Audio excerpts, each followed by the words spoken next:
Hello students, class 12th, welcome to my channel focused studies. Channel का नाम ही है focus studies, तो हम यहाँ पे सिर्फ स्टडीज़ पे ही फोकस करेंगे। तो 12th class term 1 is over, term 2 has been started.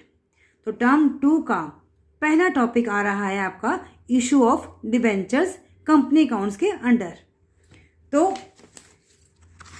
Debentures क्या है, क्वेश्चन में क्या है, टॉपिक क्या नाम क्या है आपका, इशू ऑफ डिबेंचर्स। तो सबसे पहले हम पढ़ते हैं कि डिबेंचर्स है क्या। डिबेंचर के नाम में आया डेट। तो डेट मैंने बोरोइंग, तो डेट मतलब डिबेंचर्स मतलब it's a written instrument, document. कौन करेगा issue? Issued by the company, acknowledging the borrowing. मैंने पहले बताया आपको कि डिबेंचर क्या है, आपका बोरो करना है, आपने उधार लेना है। तो कैसे उधार लेंगे? रिटन इंस्ट्रूमेंट होगा, लिख के लेंगे। Written instrument, written document. कौन करेगा issue? By the company, acknowledging the borrowing. जो किसको एक्नॉलेज कर रहा है कि आपने बोरो किया है, ठीक है ना। तो इट्स अ कॉन्ट्रैक्ट फॉर, किसका कॉन्ट्रैक्ट है, क्या हमने देना है उसको। एक तो जब हम पैसा ले रहे हैं तो एक तो हुआ प्रिंसिपल, तो उस प्रिंसिपल के ऊपर भी हमको एक इंटरेस्ट हमें चुकाना ही पड़ेगा। वो इंटरेस्ट का रेट क्या होगा? स्पेसिफाइड रेट होगा, पहले से ही तय किया जाएगा। तो जब डिबेंचर इशू किया जाएगा तो it's a contract for repayment of principal and also the payment of interest at the specified rate. दोनों ही हमको चुकाने पड़ेंगे। तो नेक्स्ट टर्म आई आपकी डिबेंचर होल्डर।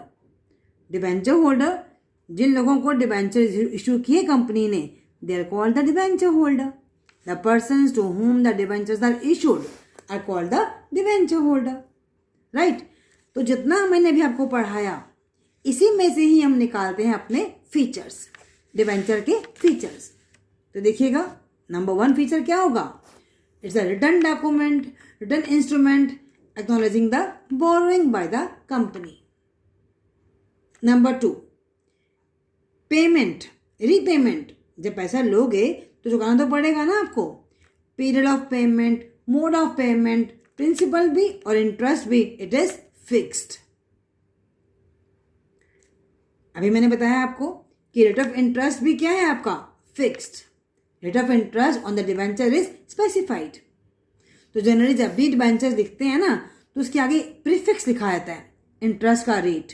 मैंने क्या बोला? 9% डिबेंचर, 7% डिबेंचर। तो ये जो प्रीफिक्स है ना आगे जो लगाया गया है वो क्या है? हमारा रेट ऑफ इंटरेस्ट है।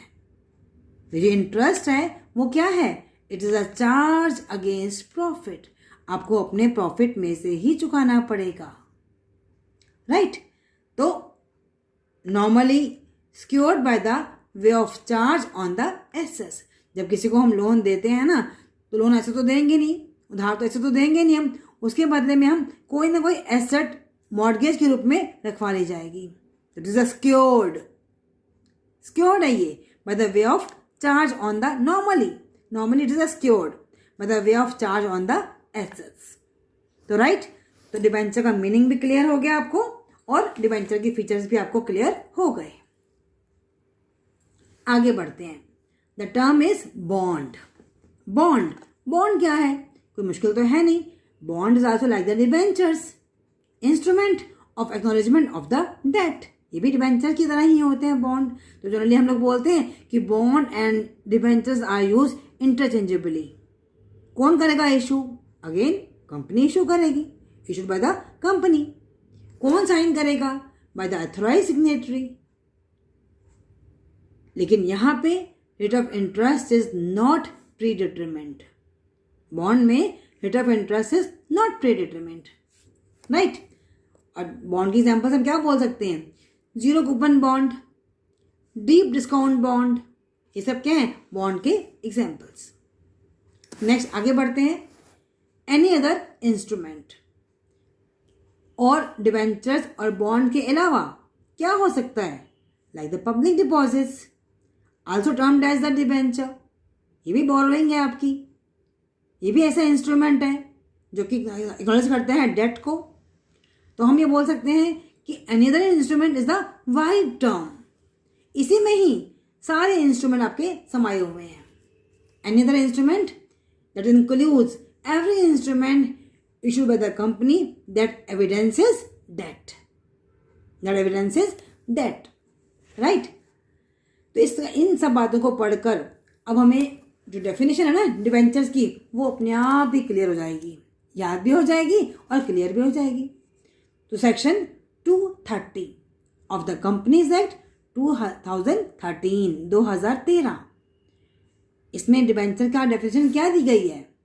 डिबेंचर्स इंक्लूड्स, जो भी ऊपर पढ़ के आए हैं हम लोग, debenture, inventory, bond and any security of the company weather constituting the charge on the assets of the company और नॉट।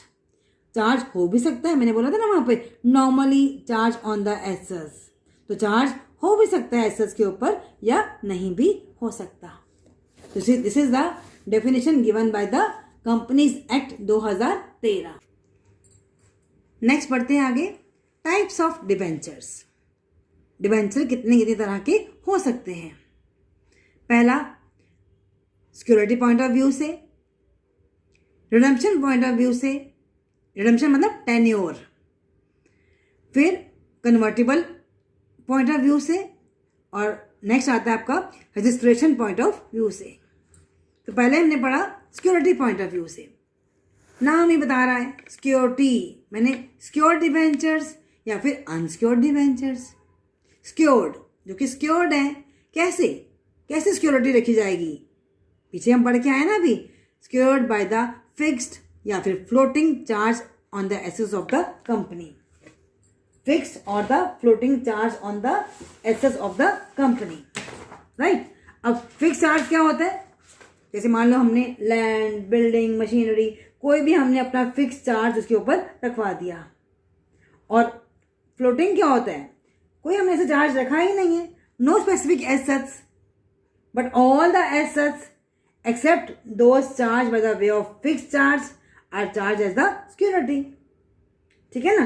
तो हम जनरली बोलते हैं कि floating charge holder has a preference over the unsecured creditor for the setting his claims. जब भी company का winding up होगा ना, तो जिनके पास फ्लोटिंग चार्ज वाले हैं ना, उनको राइट पहले मिलता है।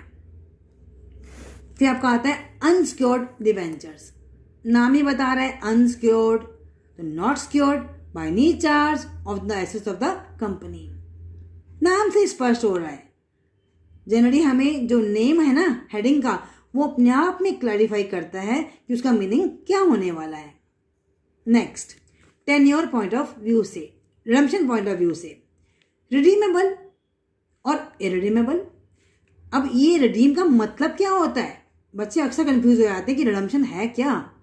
भाई हमें रीपेबल, जो पैसा हमने लिया हुआ है, जो बोरो हमने किया हुआ है, और उसको चुकाना भी तो पड़ेगा, तो this is called the repayable, उसको आप चुकाओ। तो रिडीमेबल क्या होगा कि आपने उसको रीपे करना है। कब करना है? जब आपका specified period, maturity period over होगा, then you have to repay. Suppose 5 साल, क्योंकि डिबेंचर मतलब लॉन्ग टर्म बोरोइंग्स, तो जनरली हमारा long term borrowings 5 years 6 years, तो जो भी आपका मैच्योरिटी पीरियड फिनिश हुआ, वो पीरियड खत्म हुआ, तो आपको रीपे करना ही पड़ेगा, repayable bye the company on the maturity. फिर आपका आया वर्ड इरिडीमेबल, जो हमें रिपे नहीं करना है, not repayable during the life time of the company.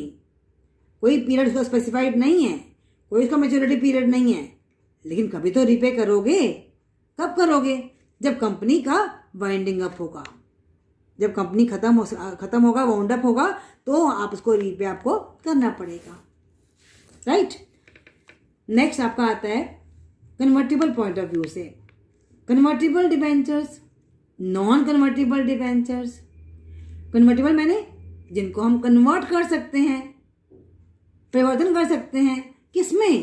भाई तो डिबेंचर्स हैं, तो इनको हम इक्विटी शेयर्स में कन्वर्ट कर सकते हैं एक पीरियड के बाद। नेक्स्ट, नॉन कन्वर्टेबल माने जिनको हम नहीं कन्वर्ट कर सकते। नॉन कन्वर्टेबल वो में राइट ही नहीं मिला हुआ, तो they are not convertible into the equity shares. Next, point of view of the registration. Registered debentures, bearer debentures. Registered नाम ही बता रहा है कि कंपनी के रिकॉर्ड्स में वो डिबेंचर होल्डर्स का नाम रजिस्टर्ड है, और बीयरर मैंने not registered in the companies record, right. नहीं, एक और, कूपन रेट। कूपन रेट क्या होता है? Specific coupon rate debentures, zero coupon rate debentures. Specific issued at the, specific लिखा ही हुआ है यहाँ पर तो कि हमारा जो रेट है वो क्या है? स्पेसिफाइड है। उन डिबेंचर्स पे किसका rate? Interest rate. Interest rate issued at the specified rate are called the coupon rate. तो हमने बोला ना फिक्स रेट या फिर फ्लोटिंग रेट। अगर रेट फिक्स्ड है तो फिक्स्ड ही है भाई, 7%, 8%, 9% रेट फिक्स है। अगर रेट फ्लोटिंग है तो मतलब rate is tagged with the bank rate. Rate is tagged with the bank rate. तो ये हमारा हो गया specific coupon rate debentures. Okay, now last is the zero coupon rate. Zero मतलब no rate, does not carry any specific rate of interest. This is called the zero coupon rate debentures. तो the name itself explains the content. कोई रट्टाफिकेशन करने की जरूरत नहीं है आपको, ये कंपनीज एक्ट 2013 के अंदर ही सब कुछ दिया गया है। तो right, this was all about the types of debentures. As the name of the channel specified, focused study. तो आपको अपनी स्टडी पे फोकस तो करना ही पड़ेगा, because term 2 is little bit tougher than the term 1। Term 2 में कोई स्पेसिफिक नहीं है कि अभी MCQ में आएगा या फिर आपका डिस्क्रिप्टिव पेपर आएगा, है ना। तो we have to go with the time. So time is very less, 60 days भी नहीं रह गए आपके एग्जामिनेशन आने में। तो go with the proper hard work and sincerity. Okay, good bye.